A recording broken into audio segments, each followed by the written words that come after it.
Hello दोस्तों, नमस्कार। Santoshi IAS में आप सभी का एक बार फिर स्वागत है। 2 दिन से आपका क्लास नहीं आ रहा था, उसके लिए सॉरी। थोड़ा सा मेरा कुछ पर्सनल वर्क था, इसी सिलसिले में मैं बाहर गया हुआ था, इसीलिए आपका क्लास नहीं आ पा रहा था। आज आपका फिर क्लास वही एनसीईआरटी जो आपका चल रहा था। यहाँ पर आप देखेंगे 2024 में जो क्वेश्चन पीसीएस में आए हुए थे, वहाँ से यहाँ पर क्वेश्चन आया हुआ है।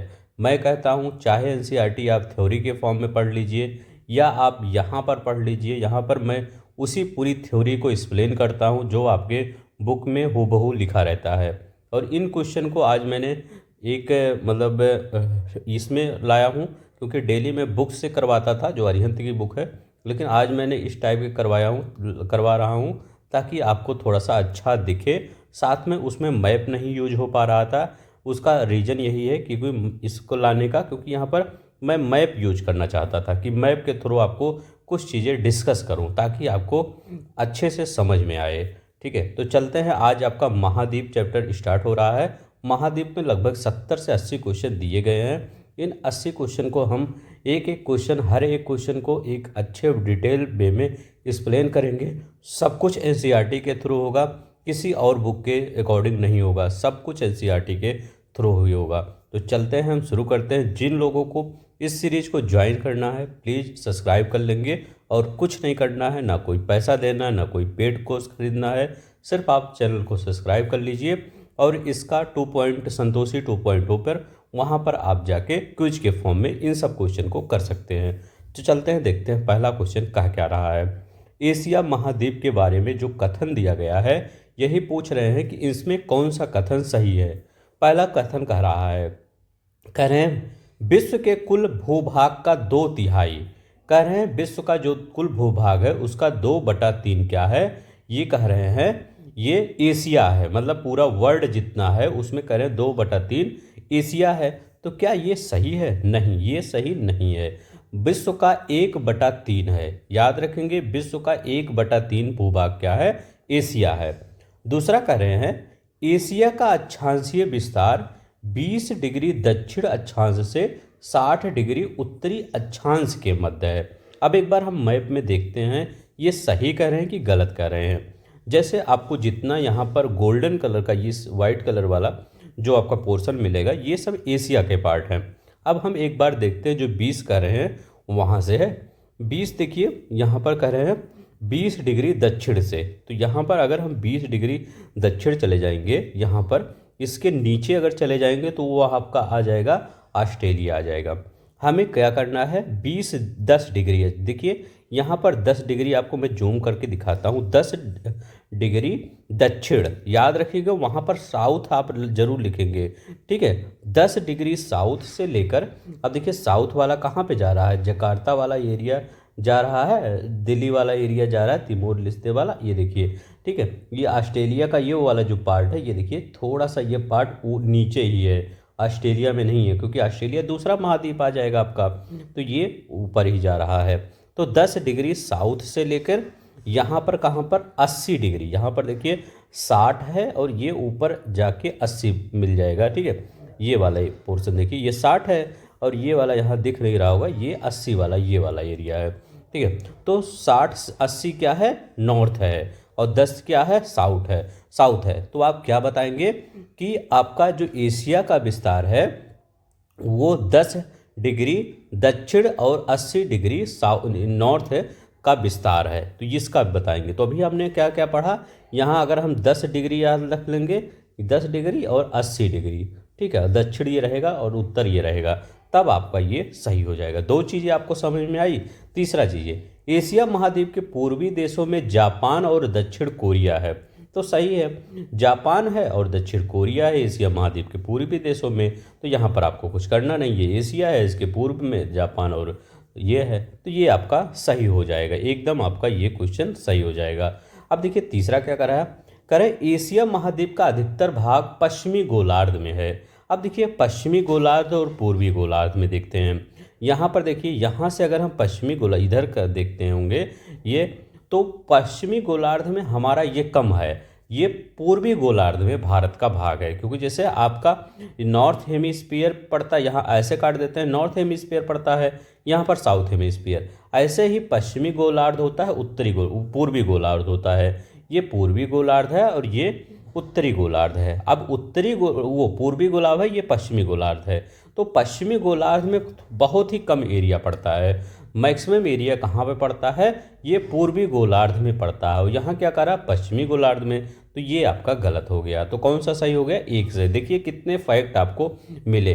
अब आपका जो पेपर होगा इसी स्टेटमेंट के वाइज में पूछा जाएगा। अब वही यहाँ पर दिया गया है, एशिया महाद्वीप के पूर्व पश्चिम में 25 पूर्वी देशांतर से 177 पश्चिमी देशांतर के मध्य स्थित है। इसका सर्वाधिक विस्तार पूर्वी देशांतर में है, जिसको हम पूर्वी गोलार्ध कहते हैं, तथा इसका कुछ भाग पश्चिमी गोलार्ध में पड़ता है। अब ये देखिए 10 डिग्री दक्षिण से लेकर 80 डिग्री उत्तरी अक्षांश तक। इस पीडीएफ को आप हूबहू इस पीडीएफ को आप टेलीग्राम का चैनल दिया गया है, वहाँ पर जाके डाउनलोड कर सकते हैं। तो सी वाला आंसर आपका सही हो जाएगा। नेक्स्ट देखते हैं क्वेश्चन क्या कर रहा है। ये वाला क्वेश्चन बताइए, ये क्वेश्चन क्या कर रहा है? करा एशिया महाद्वीप के ऐसे कौन से देश हैं जिनकी अवस्थिति यूरोप महाद्वीप में स्थित है? तो ये तो आपका एकदम सिंपल ही क्वेश्चन है कि एशिया महाद्वीप के कौन से ऐसे देश हैं जिनकी कुछ अवस्थिति क्या है? यूरोप में है। तो वो कौन सा होगा? रूस होगा और तुर्की होगा। रूस और तुर्की यहाँ पर देख सकते हैं कि जो रूस का ये इधर वाला भाग है, मॉस्को वाला भाग है, ये कहाँ पे पड़ता है? यूरोप में पड़ता है। और जो ये तुर्की वाला ये भाग है, उसका ये ऊपर वाला ये भी तुर्की है ना, इसका उत्तरी भाग क्या है? ये भी यूरोप में पर दो भागों में मरमरा ये सही है ना, इसी के दो भागों में बटा हुआ है, यहाँ से और यहाँ उत्तरी और दक्षिणी। तो उत्तरी भाग पूरी तरह से कहाँ पे पड़ता है? यूरोप में पड़ता है। यहाँ पर देखते हैं, ये देखिए रूस और तुर्की एशिया महाद्वीप के दो ऐसे देश हैं जो एशिया और यूरोप दोनों महाद्वीपों में फैले हुए हैं। यूराल पर्वत जो है रूस को एशिया और यूरोप से पृथक करती है। कौन सा पर्वत है? यूराल पर्वत, ये याद रखेंगे।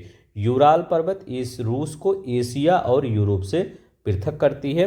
तुर्की का इस्तांबुल क्षेत्र यूरोपीय भाग में आता है। यह मुख्य भूमि से मरमरा सागर द्वारा, हम बता रहे थे ना, मरमरा सागर द्वारा पृथक होता है, जिसकी अवस्थिति यूरोप और एशिया दोनों महाद्वीप में है। तो ये तो सिंपल ही क्वेश्चन था, इसमें कुछ उसमें एक्स्ट्रा दिमाग नहीं लगाना था। ओल्ड एनसीईआरटी चैप्टर 6 है, 8th क्लास का है। नेक्स्ट देखते हैं, ये वाला क्वेश्चन देखिए। अब यहाँ पे कह रहे हैं, ये कहाँ पे आया है? आईएएस प्री 2022 का ये क्वेश्चन हुआ है, एनसीईआरटी का उठा के ले लिया है। अब देखिए यहाँ पर क्या है, कह रहे हैं कि Azerbaijan, Kyrgyzstan, Tajikistan, Turkmenistan, Uzbekistan, कह रहे हैं किसकी सीमाएं अफगानिस्तान के साथ लगती है। अब देखिए अफगानिस्तान के साथ अगर सीमाएं देखते हैं तो यहाँ पर क्या लगा है? तुर्कमेनिस्तान लिखा गया है। अफगानिस्तान का तुर्कमेनिस्तान के साथ सीमा लग रहा है कि नहीं? लग रहा है। उज्बेकिस्तान यहाँ लिखा गया है, तो क्या उज्बेकिस्तान के साथ सीमा लग रहा है? हाँ, लग रहा है। तजाकिस्तान लग रहा है, तजाकिस्तान के साथ सीमा लग रहा है। हाँ देखिए तजाकिस्तान का साथ सीमा लग रहा है। पाकिस्तान, ईरान और हमारा जो ये ऑक्युपाइड कश्मीर है, जो इसने पाकिस्तान ने ऑक्युपाइड किया है, वो भी थोड़ा सा लग रहा है। चाइना से भी ये इसकी सीमाएं लगती है, किसकी? अफगानिस्तान से। अब यहाँ पर देखते हैं कौन कौन सा कह रहा है, तो यहाँ तुर्कमेनिस्तान। तो तुर्कमेनिस्तान कहाँ है? ये है तुर्कमेनिस्तान लगता है। तजाकिस्तान लगता है, तजाकिस्तान यहाँ दिया गया है। और किसका लगाया है? उज्बेकिस्तान, उज्बेकिस्तान का लगा है। ठीक है, अब देखिए यहाँ पर किर्गिस्तान का ही लिखा गया है। किर्गिस्तान ये ऊपर पड़ जाता है, तो किर्गिस्तान का आपका नहीं लगा है। याद रखेंगे किर्गिस्तान का नहीं लगा है, ना कि अजरबैजान का लगा है, जिसकी राजधानी बाकू है, इसका भी नहीं लगता है। ये तो कैस्पियन सागर के पास पड़ता है, तो ये कहाँ आएगा? तो किर्गिस्तान का भी नहीं लगता। तो ये अजरबैजान, किर्गिस्तान, किर्गिस्तान में आप कंफ्यूज होंगे, अजरबैजान तो आपको पता ही होगा, नहीं लगेगा। तो ये किर्गिस्तान क्या है? नहीं लगता इसकी सीमाएं। 3, 4, 5 एक बार एक्सप्लेनेशन हम देख लेते हैं। ये देखिए एक्सप्लेनेशन क्या है, इसके पश्चिम में ईरान है, उत्तर में तुर्कमेनिस्तान है, उज्बेकिस्तान है, तजाकिस्तान है। पूर्व में इसकी सीमा चीन की सीमा को भी स्पर्श करती है, हम बता नहीं रहते। थोड़ी सी सीमा ये चीन से भी स्पर्श करती है। अब यहाँ पर देखिए अफगानिस्तान का ये भू आबद्ध लैंड लॉक देश है। भू आबद्ध देश ऐसे पेश होते हैं जिनकी सीमा किसी समुद्र से स्पर्श नहीं करती है, तो वही आपको बताना था। भू आबद्ध देश कौन से हैं जिनकी कहीं यहाँ समुद्र दिख रहा है, आपको कहीं नहीं समुद्र दिख रहा, उसी को लैंड लॉक कंट्री कहते हैं। अब देखिए कुछ याद करने का ट्रिक भी देख लीजिए ताकि कुछ याद भी रहे। देखिए ईरान के साथ आप याद रखेंगे, ईरान के साथ अफगानिस्तान की बॉर्डर शेयर करता है, क्योंकि कुछ ऐसे क्षेत्र हैं जो ईरान और ये पाकिस्तान ये ईरान और अफगानिस्तान यहाँ पर जो शेयर करते हैं विवादित क्षेत्र। तो यहाँ पर ईरान याद रखेंगे, ईरान और अफगानिस्तान। पाकिस्तान और अफगानिस्तान का ये दोस्त रहते हैं फिर दुश्मन बन जाते हैं, इनको तो पता ही होगा। अब यहाँ तीनों याद रखिएगा, इन तीनों को, क्योंकि ये दोनों तो याद ही रहेंगे, तुर्कमेनिस्तान, उज्बेकिस्तान और तजाकिस्तान। ताज हमेशा क्या होता है, ताज हमेशा सर पे पहना जाता है, तो यहाँ अफगानिस्तान के ऊपर क्या है, ताज है। ताज ना, ताज लिखा गया है ना, तो सर पे एक ताज है, तो तजाकिस्तान कर दीजिएगा, किर्गिस्तान मत करिएगा। वहाँ पर ये याद रखिएगा, ध्यान रखिएगा, किर्गिस्तान मत करिएगा, ताज याद रख लेंगे। अब यहाँ पर उज्बेक याद रखेंगे, जैसे क्या थे, गोरी हो, ये सब जो भारत से जब आक्रमण किए थे उज्बेक थे, उधर ही से आते थे। उज्बेकिस्तान, तुर्कमेनिस्तान, तो तुर्क अफगानिस्तान होते हुए भारत पर आक्रमण किए थे, तुर्कमेनिस्तान, ऐसे याद रखिए।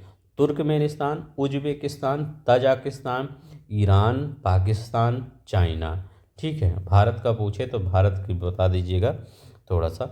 ठीक, बस इतना याद रखेंगे। अब चलते हैं नेक्स्ट देखते हैं।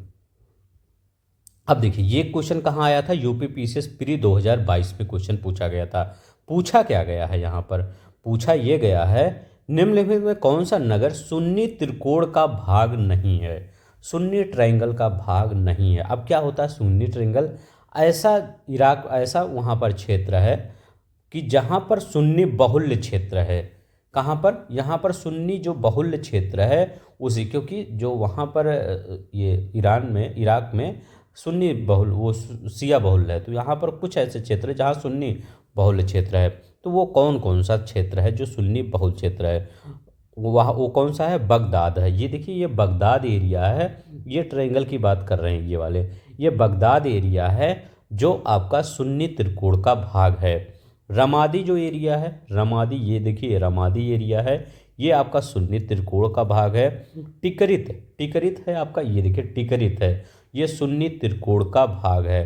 लेकिन ये बसरा जो है आपका सुन्नी त्रिकोण का भाग नहीं है, बसरा ये है, बसरा ये है। ठीक है, तो ये सुन्नी त्रिकोण का भाग नहीं है, वो शिया का भाग है, तो ये सुन्नी का नहीं है। रमादी है, टिकरित है और बगदाद है। ये देखिए अच्छा क्वेश्चन, देखिए इस टाइप के मैप को मैं आपको इसके लिए इस खोज के लाता हूँ, तो ताकि आपको अच्छा काफ़ी समय तक याद रहे। ठीक है, तो तीन चीज़ें याद रखिए, टिकरित, रमादी और बगदाद। तो लाइक कर दिया करिए आप, ताकि हमको ये सब मोटिवेशन मिले ऐसे आपको बनाने के लिए। इस पीडीएफ को आप डाउनलोड कर लीजिएगा, कहाँ से, टेलीग्राम का नीचे लिंक दिया गया है, वहाँ पर मैं डाल दूँगा डाउनलोड। देखिए बसरा इराक का सुन्नी त्रिकोण का भाग नहीं, सुन्नी त्रिकोण बगदाद के उत्तर और पश्चिम में इराक का एक घनी आबादी वाला क्षेत्र है जिसमें अधिकांश सुन्नी मुस्लिम रहते हैं। समानतः इस त्रिकोण नगर में बगदाद आता है, रमादी आता है, टिकरित आता है। अब ये आप मत कहिएगा ये क्वेश्चन सिंपल था, ये क्वेश्चन टफ था। अब यहाँ पर देखते हैं गाजा ट्रिप के पास स्थित कौन सा है। ये देखिए गाजा ट्रिप है, ये गाजा, ये तो हमेशा इस सुर्खियों में इस समय बना हुआ है। तो यहाँ पर हमेशा अभी लड़ाई चली रही है, अभी शांत हो गया है माहौल। ठीक है, पीस साइन हो गया है। अब देखिए यहाँ पर गाजा स्ट्रिप के कौन सा है, मेडिटेरियन सी है, तो भूमध्य सागर स्थित है इसके, कहाँ पर, इसके पश्चिम में भूमध्य सागर स्थित है। बस ये सिंपल ही क्वेश्चन था। अब देखिए यहाँ पर देखते हैं, अब यहाँ पर देखते हैं ये क्या क्वेश्चन कह रहा है कि निम्नलिखित कथनों पर विचार कीजिए। अब यहाँ पर कह रहा है एशिया महाद्वीप का दक्षिणी भाग एक विस्तृत निम्न भूमि है। कह रहे हैं दक्षिण एशिया महाद्वीप का दक्षिणी मध्य भाग एक विस्तृत निम्न भाग है। एशिया के उत्तरी निम्न मैदान में ओब, एनेसी और लीना नदियाँ प्रवाहित होती हैं। ठीक है, कह रहे हैं कौन सा कथन, कितने कथन सही हैं इसको आपको बताना है, कितने कथन आपका सही है। तो दूसरा कह रहे हैं कि ओब, ओब कहाँ नदी है, कह रहे हैं किस भाग में, उत्तरी भाग में, यहाँ लिखा गया ना उत्तरी भाग में। तो उत्तरी भाग में देखते हैं कौन नदी है, ओब, ओब नदी ये है उत्तरी भाग में। ओब नदी ये देखिए प्रवाहित होते हुए यहाँ पर चली जा रही है, ओब नदी। और कौन सी नदी बोल रही, एनेसी नदी। अब देखिए यह देखिए एनेसी नदी कहाँ पर है, ये देखिए उत्तरी भाग में एनेसी नदी है, एनेदी नदी। और कौन सी नदी है, लीना नदी, ये देखिए करें लीना नदी। तो लीना नदी कहाँ कहाँ पे है, यहीं पर लीना नदी है। ओब होगा एनेसी, ये देखिए लीना नदी, ये देखिए आपको दिख रहा होगा, ये आपका लीना नदी है, ये आपका एनेसी नदी है, ये आपका ओब नदी है। तो सबको याद रख लीजिएगा कौन सा कहाँ पर प्रवाहित हो रही है, ठीक है। तो ओब हो गया, एनेसी हो गया, लीना नदी एशिया महाद्वीप के उत्तर में, ये साइबेरिया वाला क्षेत्र है ना, यहीं पर प्रवाहित हो रही है। तो ठीक है, तो ये देखिए आपका ये सही है, दूसरा वाला आपका एकदम सही है। संसार का सबसे गहरा झील साइबेरिया में स्थित है, करें संसार का जो सबसे गहरा झील है वो साइबेरिया में स्थित है। तो क्या ये सही है, तो देखिए तो ये सही होगा, क्योंकि यहीं पर है आपका बैकाल झील। कौन सा झील है, बैकाल झील यही है जो संसार का सबसे गहरा झील है साइबेरिया में। तो ये भी आपका सही है। आप देखिए यहाँ पर क्या कर रहा है, एशिया महाद्वीप का दक्षिणी भाग एक विस्तृत निम्न भूमि है। नहीं, ये एशिया महाद्वीप का जो दक्षिणी भाग है वो उच्च पर्वतीय भूभाग है, जिसमें क्या आता है, हिमालय पर्वत आता है, काराकोरम, जैसे ये एशिया महाद्वीप का है। ये देखिए ये निम्न भाग है, और जो जैसे इधर आप जाएंगे, मतलब इधर भारत की तरफ या चाइना की तरफ, तो उधर क्या होता है, चाइना तिब्बत के पठार से इधर जाएंगे तो वो साउथ एशिया में आ जाता है, दक्षिण एशिया में आ जाता है। हम सब क्या है, दक्षिण एशिया में ही है भारत। तो वहाँ पर क्या है, हिमालय जैसे पर्वत, काराकोरम जैसे पर्वत एक उच्च भूमि में आते हैं। क्या हिमालय पर्वत छोटा है, एवरेस्ट छोटा है क्या, संसार की सबसे ऊंची चोटी उसमें बसती है। तो क्या है, वो उच्च भूमि में आता है, ना कि निम्न भूमि में आता है, जो वैज्ञानिकों का तर्क है। ये किसका तर्क है, वैज्ञानिकों का तर्क है, और है भी सही तर्क है। क्योंकि क्या है, वो हिमालय पर्वत यहाँ अराकामियोमा देख रहे हैं, इतने बड़े बड़े पर्वत, ये क्या है इसी दक्षिण वाले क्षेत्र में आता है। तो ये वाला आपका गलत है, निम्न भूमि नहीं है। कौन सा, ये केवल दो कथन सही है, यहाँ पर देख लीजिए जो उसका है, क्योंकि एशिया महाद्वीप का दक्षिणी भाग उच्च पर्वतीय भाग है, जिसमें हिमालय तथा काराकोरम स्थित है। ठीक है, विश्व की झीलों के मीठे पानी का 20% भाग अकेले बैकाल झील में स्थित है। ठीक है, तो ये याद रखेंगे, बैकाल झील सबसे गहरी झीलें हैं। अब देखिए साइबेरिया का मैदान कहते हैं, इसका आधा भाग अवसादी शैलों से विश्व की सबसे गहरी झील बैकाल साइबेरिया में स्थित है। ये देखिए ओब नदी, येनिसी नदी, लीना नदी के द्वारा बनाया गया है। निम्न भाग, ये तीनों नदियाँ इसी निम्न भूभाग में प्रवाहित होती हैं। ये तीनों नदियाँ जो हमने बताया है, ओब नदी, येनिसी नदी और लीना नदी। कोई भी नदी पूछ सकता है आपके पेपर में। चलते हैं नेक्स्ट देखते हैं, यह निम्नलिखित पर्वत श्रृंखलाओं में कौन सा ऐसा पर्वत श्रृंखला है जो एशिया महाद्वीप में स्थित है। एशिया महाद्वीप में कौन सा स्थित है, अब देखिए यहाँ पर लिखा गया है कुल्लुन शान पर्वत। यहाँ पर कौन सा है, कुल्लुन शान पर्वत। कुल्लुन शान पर्वत कहाँ पर है, ये देखिए कुल्लुन शान पर्वत और तियन शान, ये कहाँ पर है, तिब्बत के पठार से निकले हुए हैं। जाग्रोस पर्वत, जाग्रोस यहाँ पर है, दक्षिण पश्चिम ईरान में आपको पड़ जाता है जाग्रोस पर्वत। एलब्रुज, अब देखिए दो पर्वत है, एक एलब्रुज है, एक एलब्रुस है। जो एलब्रुस है वो रूस के क्षेत्र में पड़ता है, और जो एलब्रुज है ये ईरान के कैस्पियन सागर के जस्ट नीचे आपको एलब्रुज पड़ता है। ये देखिए मैप में आपको दिख रहा होगा। इसी प्रकार एक क्वेश्चन आया था, अभी मैं बताता हूँ। तियन शान आपको दिखे, तियन शान है, कुल्लुन शान है। यहाँ पर मैं सर्कल करता हूँ, आपको दिखे, ये देखिए आपको यहाँ पर तियन शान दिख रहा है, यहाँ पर कुल्लुन शान दिख रहा है, और यहाँ पर आपको एलब्रुस दिख रहा है, ये जाग्रोस। ये सब एशिया के ही पार्ट है ना। तो हम एक एक के बारे में अगर हम पढ़ते हैं कि देखिए कुल्लुन शान पर्वत है आपका यहाँ पर, और आपका जाग्रोस है, एलब्रुज है, तियन शान पर्वत है, सभी एशिया में है। अब देखिए कुल्लुन शान जो पर्वत है तिब्बत पठार का उत्तरी भाग और चीन का दक्षिण पश्चिम भाग में स्थित है। कौन सा, तो ये कुल्लुन शान। कुल्लुन शान और तियन शान पर्वत श्रेणियाँ पामीर पठार से, जो पामीर का पठार है वहीं से निकली हुई है ये। ठीक है, एलब्रुज। अब देखिए मैं इंग्लिश में लिखा हूँ ताकि आपको हिंदी वाला वर्ड कंफ्यूज ना करें, हर जगह मैंने एलब्रुज ही लिखा है। कैस्पियन सागर के दक्षिण में स्थित है। ये देखिए कैस्पियन सागर है, ये आपका कैस्पियन सागर है, इसी के दक्षिण में एलब्रुज है। अब यहाँ पर देखते हैं एलब्रुज। एलब्रुज कैस्पियन सागर के दक्षिण में स्थित यह नवीनतम मोड़दार पर्वत श्रेणी है जो हिमालय के समकालीन है। कौन सा? एलब्रुज। यहाँ एलब्रुज याद रखिएगा, एलब्रुज न करिएगा। क्वींस कुलिनशान और तीनशान श्रेणी मध्य पर्वत पठार का हिस्सा है। अब देखिए यहीं से आपका एक क्वेश्चन बना था, चलते नेक्स्ट वाले में हम देख ले। देखिए माउंट एलब्रुस जो आप पढ़ रहे हैं वो माउंट एलब्रुस ब्लैक सी और कैस्पियन सी के बीच में स्थित है माउंट एलब्रुस। तो एलब्रुज और एलब्रुस में कंफ्यूज मत होइएगा। अब यहाँ पर देखते हैं, ये आपका एक क्वेश्चन है जो आपको यहाँ पर स्क्रीन पर आपको क्वेश्चन दिख रहा होगा। अभी आपको वो क्वेश्चन कैसे आया है आप देखिए, जो आपके पेपर में पूछा गया है। तो देखिए ये क्वेश्चन को, उस क्वेश्चन को मैं सॉल्व करूंगा यहीं पर। अब मैं कह रहा हूं कि ईरान का पठार के बारे में बात करेंगे। तो ईरान का पठार कहाँ है? एलब्रुज और जाग्रोस पर्वत के मध्य स्थित है। तो ईरान का पठार कहाँ है? देखिए जाग्रोस पर्वत है और ये एलब्रुज है, इसी के मध्य ये वाला जो आपको भाग दिख रहा होगा, ये वाला, यहीं पर क्या है? ईरान का पठार है। सही पूछ रहा है तो आपका ये सही हो जाएगा। अनातोलिया का पठार कहाँ स्थित है? देखिए जो अनातोलिया का पठार है, अब यहीं से आपका वो क्वेश्चन हो जाएगा। अनातोलिया का जो पठार है वो किसके किसके?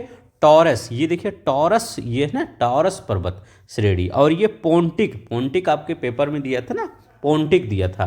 पोंटिक और ये टॉरस पर्वत के बीच में ये वाला जो इस हिस्सा दिख रहा है, यहीं पर है अनातोलिया। पोंटिक और टॉरस पर्वत के बीच में पोंटिक और टॉरस। पोंटिक दिया था कि नहीं आपके पेपर में? कह दीजिए दिया था। ओल्ड एनसीईआरटी का क्वेश्चन क्लास 8th का ये है। ठीक है, देखिए हर जगह मैं हर एक क्वेश्चन ज्योग्राफी का जो इस बार पूछा गया था, मैं जो ये सीरीज करवा रहा हूँ, इसमें आपको हर एक क्वेश्चन दिखा दूंगा। अभी हमने जलवायु के जो अभी टॉपिक पढ़ाया था उसके कई क्वेश्चन आए थे, उसको नहीं दिखाया हूँ। अगले जो वीडियो आएगा उसमें दिखा दूंगा कि ये देखिए यहीं से एनसीईआरटी से पूछा गया है। अब देखिए तिब्बत का पठार कुलुनशान और तियनशान पर्वत के मध्य स्थित है। ये भी सही है, ये भी सही है। अब आपका जो क्वेश्चन है ये पूछा क्या गया था, स्क्रीन पे आपको क्वेश्चन दिख रहा होगा, वो बताइए। देखिए क्वेश्चन पूछा गया था काराकोरम, पश्चिम से पूरब की तरफ आपको सही करना लगाना है। पश्चिम से पूरब की तरफ पहले कौन सा पर्वत दिया था? कारा, मतलब कौन सा पर्वत आ जाएगा? पोंटिक। तो ये देखिए आपको यहाँ पर दिया गया है, एक मिनट दिखे दें, ये देखिए एक मिनट, पोंटिक पर्वत। देखिए पोंटिक पर्वत आपको ये वाला दिख रहा होगा। पोंटिक, आप अगर स्क्रीन पर इमेज देख रहे होंगे तो उसमें दिख रहा होगा पोंटिक पर्वत, ये यहाँ पर आपको है। दूसरा क्या है? दूसरा कौन सा आ जाएगा? दूसरा आपका जाग्रोस आ जाएगा। ये देखिए जाग्रोस आ जाएगा। तीसरा कौन सा आ जाएगा? हिंदुकुश आ जाएगा। चौथा कौन आ जाएगा? काराकोरम आ जाएगा। बस यही करना है। पोंटिक पहले आ जाएगा, फिर जाग्रोस आ जाएगा, फिर हिंदुकुश आ जाएगा, फिर काराकोरम आ जाएगा। यही आपका क्वेश्चन पूछा गया था इस बार पीसीएस 2024 में, यही क्वेश्चन पूछा गया था। सेम टू सेम यही क्वेश्चन था। पोंटिक, जाग्रोस और हिंदुकुश और कारा। पोंटिक कहाँ मिलता है? टॉरस और पोंटिक के बीच में एक पठार मिलता है, अनातोलिया का पठार। ठीक है, ये याद रखिएगा। ईरान का पठार एलब्रुज और जाग्रोस के मध्य मिलता है, ये याद रखेंगे। तिब्बत का पठार तियनशान कुलनशान के मध्य तिब्बत का पठार मिल जाता है। ठीक है, ये याद रखना होगा। आई होप ये यहाँ पर कौन सा सही हो जाएगा? तीनों ही सही हो जाएगा। चलते हैं हम नेक्स्ट क्वेश्चन देखते हैं। नेक्स्ट क्वेश्चन आपका क्या कर रहा है, यही आपको बात कर रहा है। देखिए ईरान का पठार एलब्रुज और जाग्रोस पर्वत के, अनातोलिया का पठार पोंटिक पर्वत और टॉरस के मध्य स्थित है, वही जो हमने पढ़ाया वही है यहाँ पर। अब देखिए यहाँ देखते हैं, करें माउंट एवरेस्ट एवं K2 दोनों हिमालय पर्वत की चोटियाँ हैं। देखिए थोड़ा सा ही पढ़िए, लेकिन ऐसा पढ़िए कि हर चीज़ आपको डिटेल में पता चल जाए कि कौन से, क्योंकि अगर बहुत ज़्यादा आप पढ़ रहे हैं, एक दिन में 50 पेज ख़त्म कर दे रहे हैं और कॉन्सेप्ट नहीं जा रहा है कि कैसा कॉन्सेप्ट आया है, तो उसका मतलब कुछ नहीं रह जाता। ठीक है, पेपर हो सकता है एक ही आपको चैप्टर से सब कुछ पेपर दे दे, जैसे इस बार आपका जलवायु से ही कई क्वेश्चन दे दिया था। ठीक है, दूसरा कुछ चैप्टर पढ़ने की ज़रूरत ही नहीं थी। तो ऐसा पढ़िए, हो सकता है आपका लक हो, जो चैप्टर आप बढ़िया से पढ़ें उसी से क्वेश्चन आ जाए। अनातोलिया का पठार प्राचीन शैलों से निर्मित किया गया है। इसमें आपको बताना है कौन सा यहाँ पर सही है। तो मतलब कौन से कथन सही है, सही कथन बताना है। यहाँ पर बताइए कौन सा कथन सही है। तो यहाँ पर कह है अनातोलिया का पठार प्राचीन शैलों से निर्मित किया गया है, तो ये एकदम सही है। करें माउंट एवरेस्ट और केटू दोनों हिमालय पर्वत के भाग हैं। देखिए माउंट एवरेस्ट और केटू दोनों ही हिमालय पर्वत के भाग नहीं हैं। इसका देखिए एक आप हो सकता है कहें कि ये दोनों ही हिमालय पर्वत के भाग हैं, बट ऐसा नहीं है। देखिए जो आपका माउंट एवरेस्ट है ये तो हिमालय पर्वत का भाग है, ये आपको कोई नहीं कह सकता कि हिमालय पर्वत का भाग नहीं है। ये हिमालय पर्वत का भाग है। 8,848.86 मीटर की इसकी ऊंचाई है, जो कि विश्व की सर्वोच्च चोटी है। ये सब आपको पता होगा। लेकिन जो आपको केटू है, केटू बाह्य हिमालय का भाग है, जो कि बाह्य हिमालय मतलब कौन सा, ट्रांस हिमालय, जो कि ट्रांस हिमालय जो है वो मुख्य हिमालय से पृथक माना जाता है, वो हिमालय के भाग नहीं माना जाता है। कौन सा, केटू, ये हिमालय का भाग नहीं माना जाता है, मतलब ट्रांस हिमालय हिमालय का भाग नहीं माना जाता है। इसीलिए आप केटू को हिमालय पर्वत श्रेणी की चोटी नहीं कह सकते। ठीक है, तो पहला वाला ऑप्शन आपका गलत हो जाएगा, इसमें कहा था कि दोनों सही है। दूसरा वाला आपका सही है। अनातोलिया का पठार प्राचीन शैलों से मिलकर बना हुआ है, तो दूसरा ये आपका सही हो जाएगा। चलते हैं, ये देखिए तुर्की में स्थित अनातोलिया का पठार प्राचीन शैलों से निर्मित है। यह पठार पोंटिक पर्वत और दक्षिण में टॉरस पर्वत से घिरा हुआ है। पोंटिक पर्वत और दक्षिण में टॉरस पर्वत, ये देखिए पोंटिक पर्वत और दक्षिण में टॉरस, यहीं पर आपका अनातोलिया का पठार है। बस यही हम आपसे कहना चाह रहे थे कि तुर्की में स्थित है। बस जो भी पढ़िए अच्छे से पढ़िए। यहाँ पर देखिए, अगर आपको लगेगा मैंने आपके लिए कुछ मेहनत किया है, यहाँ पर इमेज लाया है अच्छे से, तो आप प्लीज़ लाइक शेयर सब्सक्राइब कर दीजिएगा। ये क्वेश्चन क्या करा, अच्छा क्वेश्चन है। कह रहे हैं कि फरात नदी, अब फरात नदी को दो नाम से जाना जाता है, हो सकता है आप कन्फ्यूज हो। यूफ्रेटस रिवर के नाम से जाना जाता है। कौन सा, यूफ्रेटस रिवर। यहाँ पर देखिए आपका, ये देखिए यूफ्रेटस रिवर, ये आपको दिख रहा होगा यूफ्रेटस रिवर। ठीक है, ये देखिए फरात रिवर, फरात नदी, इरावदी नदी, इरावदी नदी, ये देखिए इरावदी नदी के बाद है मेकांग नदी। इस बार मेकांग नदी के बारे में पूछा गया था पेपर में कि नहीं? हाँ, मैं कई बार आपको बता चुका था, आप मेरा वीडियो पूरा न देखिए, कई बार मेकांग नदी के बारे में बताया था। सिकयांग नदी, सिकयांग नदी के बारे में भी आपसे क्वेश्चन में पूछा गया था कि सिकयांग नदी के बारे में बताइए। तो सिकयांग नदी भी आया है यहाँ पे कि नहीं? चलिए अभी हम सिकयांग नदी के बारे में भी देखते हैं। ये यहाँ पर बहती है चाइना में सिकयांग नदी। ठीक है, ये है मेकांग पर, ये सिकयांग नदी। अब हम एक एक रिवर देखते हैं। कह रहे हैं फरात रिवर के बारे में देखते हैं। फरात रिवर कौन सा, यूफ्रेटस। ये कहाँ पर है, देखिए इराक, सीरिया, इराक में बहती हुई यहाँ पर चली जा रही है। ठीक है, तो ये आपका यूफ्रेटस रिवर, क्या कौन सी रिवर है, ये यूफ्रेटस रिवर आपका बह रहा है यहाँ पर। और कौन सा, ये देखिए यहाँ ये यूफ्रेटस रिवर। इरावदी नदी के बारे में कहा है, इरावदी नदी, ये देखिए इरावदी नदी है, ये देखिए नीचे जा रहा है कि नहीं, तो दक्षिण में प्रवाहित होती जा रही है। अब देखिए यहाँ पर कौन सी नदी करें, मेकॉन्ग रिवर। मेकॉन्ग रिवर के बारे में क्या पूछा गया था कि कौन सी नदी उसका सही सुमेलित, दिशा का सही सुमेलित नहीं है। तो मेकॉन्ग नदी में वहाँ पर दिया गया दक्षिण पश्चिम। आपको यहाँ पर कहाँ दिख रहा है कि मेकॉन्ग रिवर दक्षिण पश्चिम में जा रही है? ये तो अगर यहाँ पर देखेंगे तो थोड़ा सा दक्षिण पूरब में की तरफ जा रहा है, अगर दक्षिण ही कह सकते थे। ठीक है, तो पूरी तो अगर इधर पूरा जाता तब आपका दक्षिण पश्चिम होता। दक्षिण पश्चिम तो जा नहीं रहा है। ये कहाँ नदी जा रही है, इसको हमने सिर्फ एक क्वेश्चन आपको कहाँ पर करवाया था, शॉर्ट वीडियो में करवा दिया था। इसको देखेंगे तो ये आपका देख रहे हैं, वहाँ पर हमने डिटेल में बताया था कि ये कहाँ पर अपना वो मुहाना बना रही, कहाँ पर जा रही। तो मेकॉन्ग रिवर कहाँ पर, ये पूरब में जाके, ये दक्षिण में जाके आपको मिल रही है। तो मेकॉन्ग नदी के बारे में यही, इसी नदी के बारे में इस बार पूछा गया था। और सिकयांग नदी ये दक्षिण पूर्व चाइना में जाके बहती है, तो याद रखेंगे सिकयांग रिवर दक्षिण पूर्व चाइना में। तो यहाँ पर आपका कौन सा सही है, सभी सही है, एशिया महाद्वीप की नदियाँ हैं। तो वही यहाँ पर कह रहा है कि सिकियांग नदी दक्षिण पूर्व एशिया में बहती है, चीन इंडो प्रायद्वीप क्षेत्र में प्रवाहित होती है, वियतनाम में यह अपना डेल्टा बनाती है। ठीक है, यहाँ देखिए मेकांग इंडो चीन प्रायद्वीप क्षेत्र में प्रवाहित होती हुई नदी यह दक्षिण वियतनाम में अपना डेल्टा, दक्षिणी वियतनाम में अपना डेल्टा बनाती है। हम यहाँ पर देखते हैं, कह रहे हैं कि 10वां क्वेश्चन, करें इंडोनेशिया फिलीपींस जापान एशिया के प्रमुख द्वीपों, इन द्वीपों का मध्यवर्ती भाग पर्वतीय है, कुछ द्वीपों पर सक्रिय ज्वालामुखी अवस्थित है, सभी द्वीप समूह एशिया के दक्षिण पूर्व में स्थित है। कौन सा कथन यहाँ पर सही है? अब देखिए पहला कथन क्या कह रहा है। पहला कथन यहाँ पर कह रहा है कि इंडोनेशिया फिलीपींस और जापान एशिया के प्रमुख द्वीप हैं।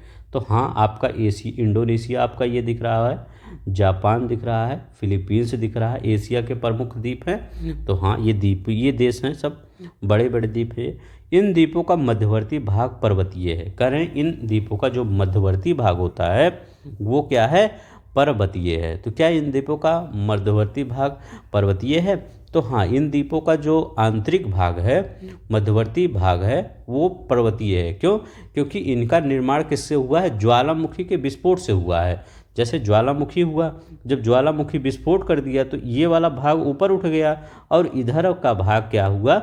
ये थोड़ा सा वो हो गया, नीचे झुक गया। तो यहाँ पर जैसे कुछ सक्रिय ज्वालामुखी देखते होंगे, आज भी यहाँ के सक्रिय ज्वालामुखी हैं। ठीक है, चाहे जहाँ भी सक्रिय ज्वालामुखी होंगे उनका आंतरिक जो भाग होगा वो थोड़ा उठा होगा। तो यहाँ पर क्या है, आज भी कई ज्वालामुखी मिल जाते हैं। तो यह ताल देखिए, फिलीपींस में ताल ज्वालामुखी, किलाबाऊ यहाँ पर मलेशिया में, तो ये कई ज्वालामुखी, जापान में फ्यूजियामा ज्वालामुखी, तो ये ऐसे ज्वालामुखी मिलते हैं। तीन मध्यवर्ती भाग पर्वतीय है, एकदम सही है। कुछ द्वीपों पर सक्रिय ज्वालामुखी अवस्थित है, तो ये भी सही है। सभी द्वीप समूह एशिया के दक्षिण पूर्व और पूर्वी हिस्सों में है। सभी द्वीप समूह क्या है? एशिया के दक्षिण दक्षिण पूर्व एशिया के हिस्सों में है। कहाँ? दक्षिण पूर्व एशिया में ही है सभी द्वीप समूह, सबकी सही है, ये सही है। नेक्स्ट देखते हैं, वही यहाँ पर कह रहा है। अब यहाँ पर देखिए, एशिया महाद्वीप की जलवायु के संबंध में निम्नलिखित कथनों पर विचार कीजिए, असत्य कथनों की पहचान करें। एशिया की जलवायु को पूर्व से पश्चिम में फैले पर्वतीय अवरोध तथा यूरोप के साथ खुली सीमा मुख्य रूप से प्रभावित करती है। शीत ऋतु एशिया के आंतरिक भाग समान रूप से ठंडे हो जाते हैं। उत्तर पूर्व साइबेरिया में बर्फोयांश उत्तरी गोलार्ध का सबसे ठंडा स्थान है। विश्व का सर्वाधिक वर्षा स्थान मासिनरम में होता है। तो कह रहे हैं कौन सा कथन असत्य है? तो बी वाला असत्य। कह रहे हैं शीत ऋतु में एशिया के आंतरिक भाग सामान्य रूप से ठंडे हो जाते हैं। जो एशिया के आंतरिक भाग होते हैं शीत ऋतु में, वो सामान्य रूप से नहीं ठंडे होते, असामान्य रूप से अधिक ठंडे हो जाते हैं। क्योंकि यहाँ पर टेम्परेचर देखेंगे, एशिया का आंतरिक भाग 0 डिग्री सेल्सियस पहुँच जाता है। कहीं कहीं का टेम्परेचर इतना, एशिया के आंतरिक भाग क्या है, तो उसमें तो आपका मनाली भी आ जाएगा ना, कुल्लू मनाली। यहाँ पर बर्फ़ पड़ती है, तो 0 पे होगा तभी तो बर्फ़ पड़ेगी। तो यही कह रहा है, ये आपका गलत हो जा रहा है कि सामान्य रूप से ठंडे नहीं होते, बहुत अधिक ठंडी हो जाती है। ठीक है, तो ये याद रखिएगा। अब कह रहे हैं बर्फोयांश उत्तरी गोलार्ध का, हाँ यहाँ पर लगभग -45 डिग्री तक टेम्परेचर चला जाता है। मौसिनराम भारत में सबसे ज़्यादा, चेरापूंजी मौसिनराम ये सब क्या है? भारत में है। ये देखिए 0 डिग्री नीचे आ जाता है। ठीक है, -45 डिग्री वर्ष का सर्वाधिक मौसिनराम भारत का सब मेघालय राज्य में स्थित है। तो वही जो कहा था वही दूसरा वाला गलत है। नेक्स्ट देखते हैं, ये वाला क्वेश्चन कर रहे हैं कि दक्षिण पूर्व में स्थित बोर्नियो द्वीप के संदर्भ में निम्नलिखित कथनों में कौन सा कथन सही है? कह रहे हैं यहाँ पर IAS प्री 2022 में ये क्वेश्चन आया था।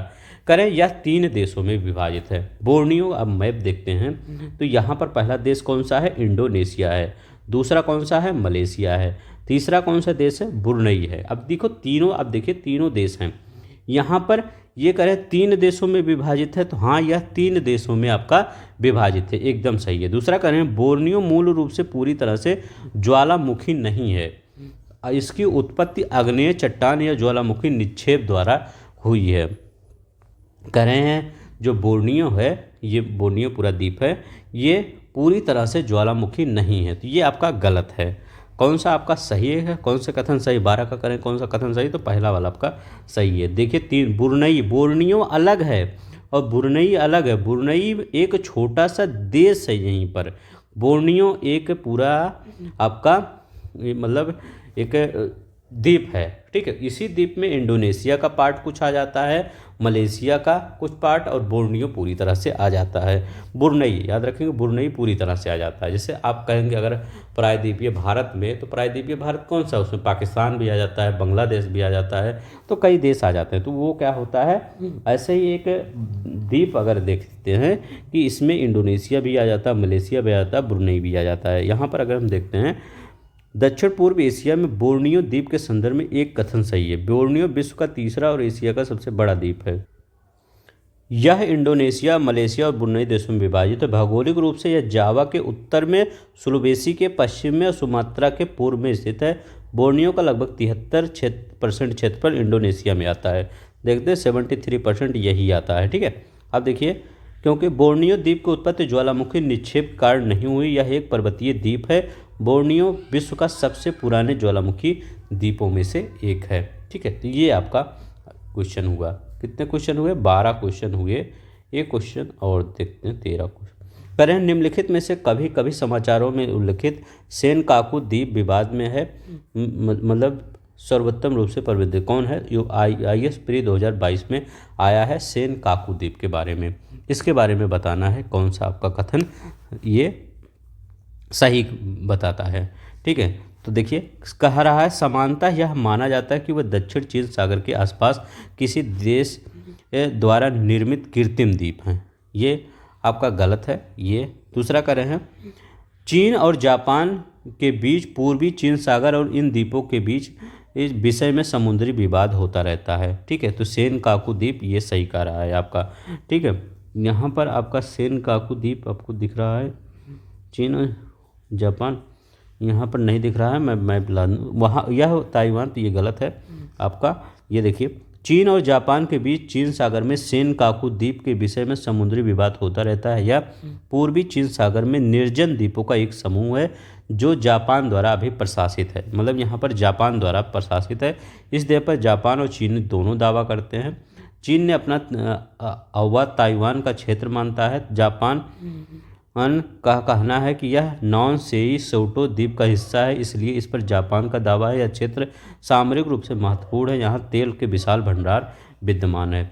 14 नंबर का क्वेश्चन देखते हैं। एशिया महाद्वीप में पाई जाने वाली वनस्पतियों में कौन सा क्रम उत्तर से दक्षिण की ओर बताइए। जो एशिया महाद्वीप में उत्तर से दक्षिण की ओर कौन सी वनस्पतियाँ पाई जाती हैं। अब देखिए, यहाँ पर करें टैगा वनस्पति, टुंड्रा वनस्पति, स्टेपीज और मरुस्थलीय। देखिए, टुंड्रा कहाँ होगा, जहाँ पर हमेशा क्या होगा, बर्फ पड़ा रहेगा, ठीक है, जहाँ पर पूरा बर्फ पड़ा रहेगा। टैगा थोड़ा सा बर्फ से कम थोड़ा सा इफेक्ट रहेगा, तो वहाँ पर टैगा वनस्पति। स्टेपीज कहाँ पाई जाएगी, जहाँ पर थोड़ा सा घास ओस ज़्यादा रहेंगे, ठीक है, एकदम थोड़ा सा खुला एरिया रहेगा, मैदानी क्षेत्र। और मरुस्थलीय कहाँ होगा, जहाँ पर, अब ये कौन सा एग्जाम्पल किस क्षेत्र का आप ले सकते हैं, यहाँ पर मैं बताता हूँ। यहाँ पर अगर हम कह रहे हैं कि कहाँ से पूछा था, उत्तर से न पूछा था। देखिए कहाँ पूछ रहा है, उत्तर से दक्षिण तरफ। तो यहीं पर हम ये रसिया वाला एरिया ले लेते हैं, क्योंकि एशिया बहुत जगह है, तो कहाँ कहाँ हम एरिया लेंगे। चाहे रसिया का ले लीजिए, चाहे आप इंडिया का ले लीजिए, हम दोनों लेकर बता देते हैं।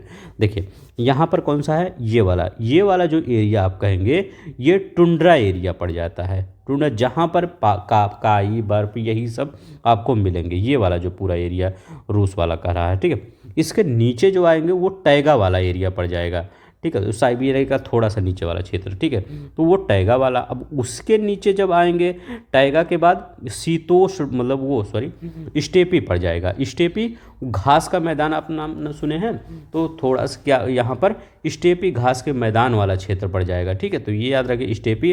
फिर नीचे और आए जाएंगे तो यहाँ पर कौन पड़ जाएगा, मरुस्थलीय क्षेत्र।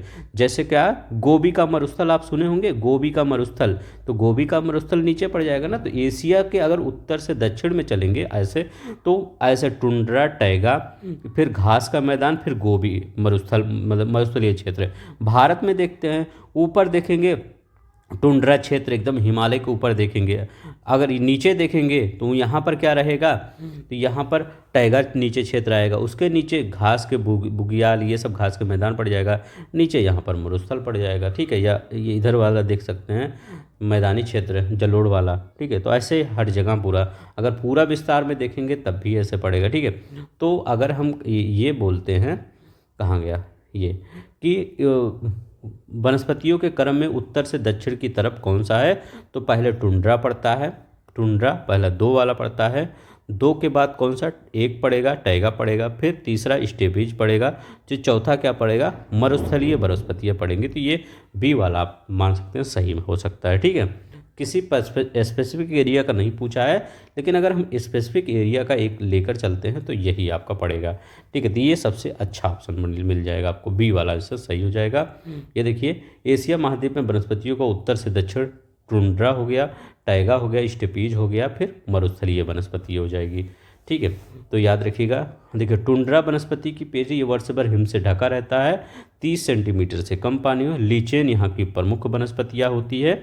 टुंड्रा प्रदेश के दक्षिणी भाग में शंकुधारी वनों का विस्तृत पेट पाया, जिसे टैगा वन कहते हैं। चीड़, फर, स्प्रूस, मुलायम जैसी इमारती लकड़ियाँ पाई जाती है। देखिए, मुलायम पर लकड़ियाँ पाई जाती हैं टुंड्रा में, कठोर मत लगाइएगा। टैगा वो सॉरी ये टैगा में टुंड्रा में नहीं, टुंड्रा में तो पाई ही नहीं जाती है सब, टैगा में मुलायम पाई जाती है। टैगा टैगा के दक्षिण के शीतोष्ण घास के मैदान, जिसे स्टेपी के नाम से जाना जाता है, यहाँ वार्षिक वर्षा 20 से 40 सेंटीमीटर के मध्य होती है। वृक्षों का अभाव होता है। स्टेपी पश्चिम भाग के मध्य एशिया में मरुस्थलीय वनस्पति का विस्तार, यहाँ कम वर्षा के कारण छोटी छोटी कटीले झाड़ियाँ होती है। तो ये याद रखेंगे। 15 नंबर का क्वेश्चन देखते हैं। कह रहे हैं दक्षिण पश्चिम में विचार कीजिए, मतलब निम्नलिखित कथनों पर विचार कीजिए। दक्षिण और दक्षिण पूर्वी और पूर्वी एशिया में मानसूनी वन पाए जाते हैं। कह रहे हैं दक्षिण हो गया, दक्षिण पूर्वी हो गया, और पूर्वी एशिया में मानसूनी वन पाए जाते हैं। एशिया का सुदूर दक्षिण भागों में विषुवतीय वर्षा वन पाए जाते हैं। इस एशिया का जो सबसे दूर दक्षिणी भाग है, विषुवतीय वन पाए जाते हैं। रूस और जापान शीतोष्णकटिबंधीय वन पाए जाते हैं। जो रूस और जापान में कह रहे हैं शीतोष्णकटिबंधीय वन पाए जाते हैं। तो यहाँ पर कौन सा आपका कह रहे हैं कथन सही है, तो तीनों ही कथन सही है। देखिए, अब पहला क्वेश्चन क्या करें, दक्षिण पूर्व एशिया में। अब यहाँ क्या कर रहे हैं, कह रहे हैं देखिए, धरातलीय विविधता और विभिन्न प्रकार के जलवायु प्रदेश पर पाए जाने के कारण एशिया महाद्वीप के सभी प्रकार की वनस्पतियाँ पाई जाती हैं। इस महाद्वीप में चाहे दक्षिण वाला भाग करें, चाहे दक्षिण पूर्व वाला, चाहे पूर्वी भाग में मानसूनी वन पाए जाते हैं। जिन प्रदेशों में वर्षा 200 सेंटीमीटर से होती है, वहाँ उष्णकटिबंधीय मानसूनी वन पाए जाते हैं। ठीक है, अब यहाँ पर देखते हैं, भारत में भी देखिए दक्षिण पूर्व वाले एरिया में ही थोड़ा सा इस मतलब स्थित है, और ये इधर देखते हैं इंडोनेशिया, ये सब वहाँ सब मानसूनी। दक्षिण एशिया सुदूर दक्षिण भागों में विषुवतीय क्षेत्र के समीप जहाँ वर्षा 200 सेंटीमीटर से अधिक, वहाँ सदाबहार विषुवतीय वन पाए जाते हैं। तो ये सही कह रहा है कि एशिया के सुदूर दक्षिण भागों में विषुवतीय वन पाए जाते हैं। जैसे आपका ये यहाँ पर इस वाले क्षेत्र में इक्वेटर वाला है, ये वाला एरिया। अब देखिए, ये सबसे दूर दक्षिणी भाग है, सुदूर दक्षिणी भाग मतलब ये मतलब एशिया का सबसे दूर वाला दक्षिणी भाग, ये वाला एरिया का रहा है। वहाँ पर क्या पाए जाते हैं, वो वन पाए जाते हैं, विषुवतीय वन। ठीक है, तो ये वही कह रहा है, वही बात कर रहा है। ठीक है, विषुवतीय वन में रूस और जापान अधिकतर शीतोष्णकटिबंधीय के अंतर्गत आते हैं, इसलिए यहाँ शीतोष्ण किस्म के वृक्ष मिलते हैं। अपेक्षाकृत अधिक ठंडे जलवायु मिलने के कारण शीतोष्ण वन पाए जाते हैं। बस ठीक, आपका आज के लिए इतना ही। लगभग 15 क्वेश्चन हुए हैं, लेकिन 15 क्वेश्चन को हमने डिटेल में समझाया है। इसी के अंतर्गत कई क्वेश्चन बन सकते हैं, कहीं भी क्वेश्चन घुमा फिरा के दे देगा आपको बना। देखिए, हर एक क्वेश्चन आपको दिख रहा होगा एक नेक्स्ट लेवल के क्वेश्चन मिल रहा है, ये नहीं कि वन लाइनर क्वेश्चन आपको दिख रहा है बस। ठीक है, वन लाइनर क्वेश्चन थोड़ा सा इग्नोर किया करिए, क्योंकि वन लाइनर आप कर लेंगे तो उसमें बहुत बड़ा आपने अचीवमेंट नहीं कर लिया, क्योंकि वो सभी बच्चे कर लेंगे। ठीक है, कुछ इस टाइप के क्वेश्चन करने की कोशिश कीजिए, ताकि अन्य लोगों से आप थोड़ा सा एक स्टेप आगे रहें। बस आज के लिए इतना ही। अगर आपको लगेगा कि हमने हॉनेस्टली तरीके से आपको पढ़ाया है, तो प्लीज़ आप लाइक कर दीजिएगा, शेयर कर दीजिएगा, सब्सक्राइब कर दीजिएगा। जय हिंद, जय भारत।